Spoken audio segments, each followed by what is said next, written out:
iconic companies like YouTube and Yelp and LinkedIn and so on. And I remember reading about all these guys and I was like, what the hell? What do they know that no one else knows? And a bunch of them obviously got involved with Facebook and other mega companies. So when I came to the Bay Area, that was one of my express goals. Was I was like, I am going to meet all the PayPal people and I'm going to try and figure out what it is that they know that I don't. And so I think in a broader way, it sort of ties, Tim, to a lot of topics we've touched on, which is, they had a very quantitative view of growth. They kind of had a critical mass of technology skill set and how you scale these things over time. But one of the things that I think is also in particular really fascinating is that these companies that were getting built by the PayPal mafia and also just more broadly, including Airbnb and Uber and Pinterest and all these companies that we love, are at their core about connecting people with one another.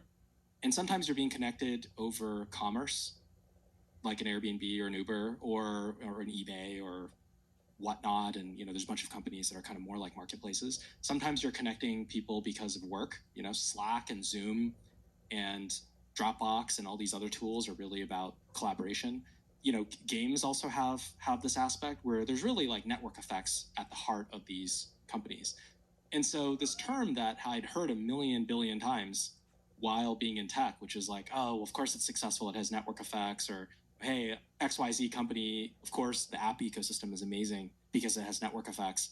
And I was kind of like, wow, that's kind of crazy that you have this something that's really this central and really, in my mind, the secret to why the technology sector in the Bay Area is so incredible. And there isn't really a really definitive unpacking of all of it. And so that's what I set out to do.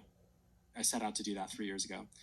And the cold start problem refers to the fact that, if we look at a product like Slack, if you open up Slack and none of your coworkers are on it and you're typing things in and no one's replying to you, that's not useful as a product. That's not a thing. And in the same way, if you use Tinder and you open up Tinder and in your city, no one else is using Tinder or the people that you're not attracted to are using Tinder, then your type's not on Tinder, then that's also a cold start problem because, okay, like how are you going to match who you want? Yeah. Or if you're unattractive to all the people who you want to date, also a problem, but that's a different problem. that's a different, well, matching is at the heart of a lot of this. So yeah, I mean, that is certainly true. And so we could go on and, use a bunch of different examples, but they all kind of have this core concept of needing you need other users in order to make a product work. And so you have this problem where you're just like, well, how do I get enough people into the product at the same time so that we can all use it together? And I'll describe one of the solutions that I just love because it's so spot on. So when you study all these consumer startups, one of the first things you realize is that so many of them start at colleges. And you're just like, why? Like, that's crazy. I mean, Facebook started at a college, Snap was more high school. And then the example I'm going to use is Tinder, which started at USC. And the reason why it's so interesting is because Sean Rad and Justin Mateen and Jonathan Badeen and some of the early people, when they originally started Tinder, first of all, it didn't even have the right swipe, left swipe thing. Like that was added later. It was just like a check mark, like a green check mark, and a red X. And John, who was the iOS developer there, he actually kept a deck of cards with him. And he would just play with the deck of cards while he was coding. And he just like added it in like kind of last minute. And it's so iconic now, but it's funny that's how it really came about. It was really an accident.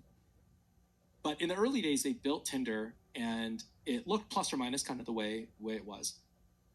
And what ended up happening was they just invited all their friends. Now, in those days, it was kind of like an insult to tell one of your friends, like, you're single, you need to use an online dating app.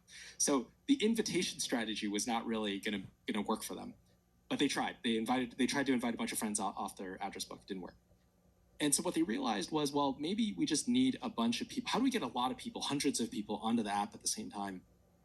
And one of the co-founders had a friend on the USC campus that was a very popular, very social person, and said, what if we just did this birthday party for this girl, and it'll be like this really amazing, really sick, just like birthday party. It'll be sponsored. We'll just go all out, but we're going to put a bouncer in front of the door, and we're going to make it so that you have to install Tinder in order for it to happen.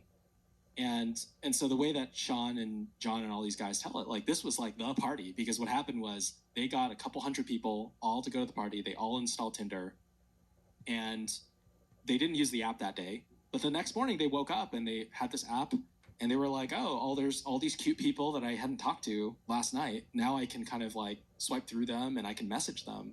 Like, holy shit, that's amazing. And then from that, they were able to take over the rest of USC. So I have this concept in the book that I call an atomic network, which is like, what is the smallest network that you need that can retain and be engaged and be functional? And they figured out that it's 500, or maybe they could even go with a smaller party and would have worked, but a couple hundred. And you could basically just, if you could build one atomic network, you can then build a second one and a third one. And so their whole early days was just about just throwing these parties. And of course, the product itself was just also really well done. Back in the day before Tinder, this will make you laugh, Tim, if you recall, this was like the Match.com days and Plenty of Fish and all of these, right? Sure. Where basically you would post your profile and then anyone who wanted to message you could message you. And so the way that Sean describes it, he's like, back in the day, if you were like an attractive person and you used one of these apps, you were basically doing email. You would go to work and do email all day, and then you'd go home, and for your dating life, you'd also do email all day, and it just wasn't fun. And just making it visual and interesting and everything was, And for what it's worth, if you were unattractive, you're also doing email all day because you're just sending messages What's and up? not getting replied to. Right. So either way, it's a problem.